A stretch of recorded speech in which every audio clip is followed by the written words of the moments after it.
Main कुरा भनेको तपाईँको पहिला सबभन्दा कुरामा परिचय गराउँदा हाम्रो गाइड साथीभाइहरू छ मिस्टर सेतु होइन अनि नवीन पनि हाम्रो सहायक गाइड हुनुहुन्छ अहिले चाहिँ अनि मनोज सहायक गाइड अनि सेफ्टीमा अनि अर्को छ लाले हाम्रो लाले एउटा बोटमा अनि म चाहिँ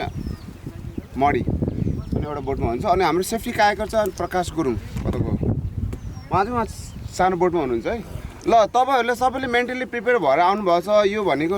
एउटा रिभर राफ्टिङ भनेको एउटा एडभेन्चर स्पोर्ट्समा पर्छ होइन जुन आउटडोर स्पोर्ट्स हो अनि यसमा चाहिँ टिमवर्कको जरुरी छ है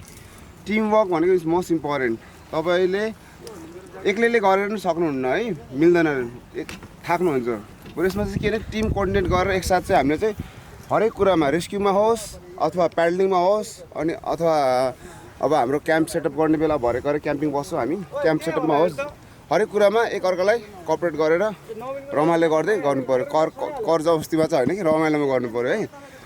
ल अब मेन कुरा चाहिँ के भनेको तपाईँको यो बोर्डहरू तपाईँहरूले पहिला नि गरिसक्नु भएको कुराहरू छ फेरि रिफ्रेस त्यही अलिकति भनाइमा मात्रै फरक हुनसक्छ अङ्ग्रेजी नेपाली मिसेको फरक हुनसक्छ तर कुरो एउटै है हजुरले अब यो प्रायः सबैले भेट्नुहुन्छ यो प्याडल यो टिमवर्कलाई यो रोइङ अनि प्याडल गर्नलाई अब गाइडहरूले तपाईँलाई फोर्ड होइन स्टप भन्नुसक्छ फोर्ड स्टप अनि ब्याक प्याडल अनि फोर फास्टर है मेन कुरा प्याडलिङमा त्यो भन्नुसक्छ अनि अरू ब्याक प्याडल भन्नुसक्छ है अथवा राइट ब्याक अरू लेफ्ट ब्याक प्रायः त्यति युज गर्दैन यस्तो ओभरबोर्ड भनेको मेन हजुरको यो गाइडले चाहिँ मेन कन्ट्रोल गर्छ अनि मेन इन्जिन भनेको तपाईँहरू उसले चाहिँ स्ट्रिङ मात्रै गाडीको स्ट्रिङ घुमा जस्तो मात्रै उसले यो बोर्डको एङ्गलहरू मात्रै गर्छ अनि हामीले डेन्जर पोइन्टलाई अभोइड गर्नलाई चाहिँ प्याडलिङ गर्छौँ हामी प्याडलिङ गरेर एकसाथ रिदम मिलेर त्यो अप्ठ्यारो गाह्रो ठाउँलाई चाहिँ हामीले चाहिँ अलि छलेर हामी अब सेफ र रमाइलोबाट हुँदै जान्छौँ अनि मेन कुरा के छ भने ऱ्यापिडमा हजुरहरू खस्नुहुन्छ है खस्नु सक्नुहुन्छ त्यस कारणले हजुर सबैले होइन स्विमर नन स्विमर होस् सबैले यो गाइडले पनि यो सेफ्टी लाइफ ज्याकेट त्यो बोइन्सी ज्याकेट भन्छ अनि यो तपाईँले माथि फ्लोट गर्ने काम गर्छ यो लगाउनु पर्छ है यो चाहिँ तपाईँको नि त्यो तिनवटा चारवटा बकल छ हेर्नुहोस् तलपट्टिको पनि एउटा बकल छ हेर्नुहोस् है यो तलपट्टिको बकल पनि लगाउनु है अनि यसलाई चाहिँ कुनै प्रोपरली तपाईँको बडीमा फिट हुनु पऱ्यो वेस्टमा फिट हुनु पऱ्यो अनि यो तपाईँको अलिकति माथि ब्रा जस्तो टाइट यस्तो ब्रा जस्तो भएको छ भने यसलाई तल यसो माथिको एडजस्टेड यो छ अलिक यसलाई लुज गरेर तल सारेर अनि वेस्टमा तपाईँले यसरी साइडमा बोथ साइडमा यस्तो स्ट्र्याप देख्नुहुन्छ यसलाई त्यसरी अगाडि तानेपछि यो अटोमेटिक कस्छ सक्नु भएन भने एकअर्कालाई सपोर्ट गरेर टाइट कस्नु है डुङ्गा चढ्नुभन्दा अगाडि चेक गर्नुहोस् होला है यो अनि यो हेलमेट चाहिँ तपाईँको दुईवटा फिङ्गर अथवा तिनवटा फिङ्गर होइन तपाईँको यहाँ गएको भने एकदम कम्फर्टेबल यसरी हुन्छ है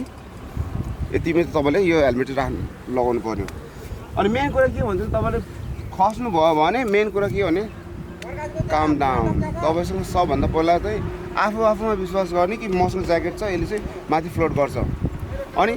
के गर्ने भने वाइटबाट स्विमिङ पोजिसनमा बस्नु त्यो भनेको कस्तो भनेको तपाईँको खुट्टा तलपट्टि अनि यो फेस चाहिँ अपस्ट्रिम माथितिर गरेपछि यसरी जानुभयो भने अब तपाईँले यसरी ब्याक पौडी खोल्नु सक्नुहुन्छ होइन अनि अगाडिको मेन कारण के भने अगाडिको भ्यू देख्न सक्नुहुन्छ अनि मेन भनेको पानीको करेन्ट यहाँ हान्छ अनि यहाँबाट त तपाईँ यसरी जान्छ क्या अनि यहाँ हामीलाई चाहिँ एयर पकेट भन्छ त्यो सास फेर्नलाई यसरी कारण रिजन त्यो अनि तपाईँ यसरी पौडी खेल्दै जानुभयो भने पानी करेन्टमा तपाईँको अनुहारमा फेसमा लाग्छ अनि तपाईँ त आत्तिनु सक्नुहुन्छ त्यति मात्रै फरक हो त्यही भएर सेफ्टी भनेको वाइटबाट स्विमिङ पोजिसन प्याडल छ भने यसरी बग्ने यसरी अनि वेट फर रेस्क्यु है रेस्क्युलाई वेट गर्ने अनि के छ भने तपाईँले रेस्क्यु ब्याक भने तपाईँले भेट्नु सक्नुहुन्छ त्यति बेला चाहिँ जब तपाईँ डुङ्गाबाट धेरै अलिक पर बग्नु भयो अनि एउटा कुरा याद राख्नुहोस् कि डुङ्गाको वरिपरि होइन लाइफ लाइन छ जुन कि लाइफ लाइन भनेको हाम्रो सेफ्टी लाइन पनि भन्छ होइन सक्दो त्यसलाई खसिहाल्नु पऱ्यो यो सोच्नु कि यहाँ वरिपरि लाइफ लाइन छ समाउनु पऱ्यो जति सक्दो छिटो समाउनु पऱ्यो अनि समाउनु सक्नुभयो छुट्यो तपाईँ अलिक बगेर जानुभयो वाइटमा स्विमिङ पोजिसन बस्नु भएको छ अनि यो यतिको डिस्टेन्समा तपाईँ अरू साथीले यसरी तपाईँले यो प्याडल दिएर टी रेस्क्यु दिएर रेस्क्यु गर्नु सक्नुहुन्छ है त्यो टिमवर्कमा अनि अर्को चाहिँ के हुन्छ गाइडले तपाईँले यो रेस्क्यु ब्यागहरू थ्रो गर्नु सक्छ यस्तो फ्लोटिङ रोप हुन्छ थ्रो गर्नुभन्दा अगाडि तपाईँलाई गाइडले विसल ब्लो गर्छ, आई कन्ट्याक्ट गर्ने गाइडसँग। तपाईँ आत्ति राख्नु भएको छ भने सायद नफाल्न पनि सक्छ। त्यही भएर हात हल्लाउनु भयो, म ठिक छु भन्नु, म हेल्पको लागि रेडी छु भन्नु पोजिटिभ तपाईँले सङ्केत दिने भने बल्ल फाल्छ है। नत्र भने रिस्क भनेको यसमा नि के धेरै रिस्क हुन्छ, नहुन्छ त छुट्टै भयो रिस्क। अनि भए पछाडि नि अर्को रिस्क के हुन्छ, तपाईँ आत्ते पछाडि तपाईँले घाँटीमा अनि कमरमा अनि हातमा यसरी बटार्नु हुन्छ कि अब यो छोड्यो भने त म त बर्बादै हुन्छ क्या भनेर यसरी गर्नु भने अझै ठुलो रिस्क हुन जान्छ। त्यही भएर यसलाई केही नगर्ने, जब तपाईँको आइपुग्छ यो ब्यागमा नहेर्नु डोरीमा यसरी सिम्पल यसरी समाउने, यसरी काँधमा लिने, यसरी समाउने। अनि यो हातमा बटार्नु भएन, कमरमा होइन बटार्नु भएन, सिम्पल तालले यसरी समाउने। यसो ग्रिप पन्छ हजुर, भिज्दा पनि यो ग्रिपै हुन्छ यसमा होइन। अनि पछाडिबाट गाइडले तान्छ, त्यो फेरि त्यही स्विमिङ पोजिसनमा तपाईँलाई यहाँ सास फेर्न एयर पकेट बन्छ है त। अनि अर्को कुरा के छ भने अनि तपाईँ त नजिक आइसक्नु भयो, अनि अर्को साथी तपाईँको नजिकको साथीले टिमवर्क भनेको त्यो हो कि त्यति बेला आफ्नो घोडाको बलमा स्ट्यान्ड भएर बोटमा त्यो स्ट्यान्ड भयो नि, अनि हेलमेटबाट अनि हातबाट अथवा हाफ प्यान्टबाट होइन कपडाबाट तान्नु भएन कि हजुरले के गर्नुहुन्छ, छिटो गरेर हातै तान्नुहुन्छ कि त्यो रेस्क्यु मात्र। त्यो भन्दा नि यहाँ ज्याकेटको यो लाइफ ज्याकेट यो सोल्जरमा क्या माथि यहाँ समाउने यसरी दुइटा हातले 1 2 3 भन्यो अनि पुस खोजेर यो तरिका है। अनि बाँकी कुरा भनेको फरवर्ड कमान्डहरू जब अगाडिबाट पछाडि गर्ने, ब्याकवर्ड भन्छ पछाडि अगाडि गर्ने। अनि अर्को अलि एक्सन ऱ्यापिडहरूमा तपाईँलाई अब गेट डाउन भन्नु सक्छ अथवा होल्ड डाउन भन्नु सक्छ।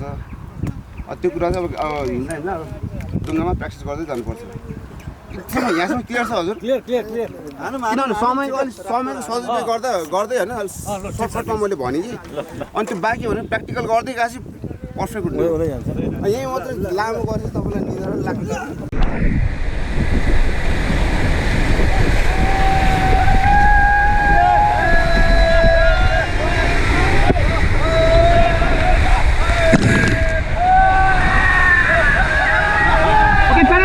Forward!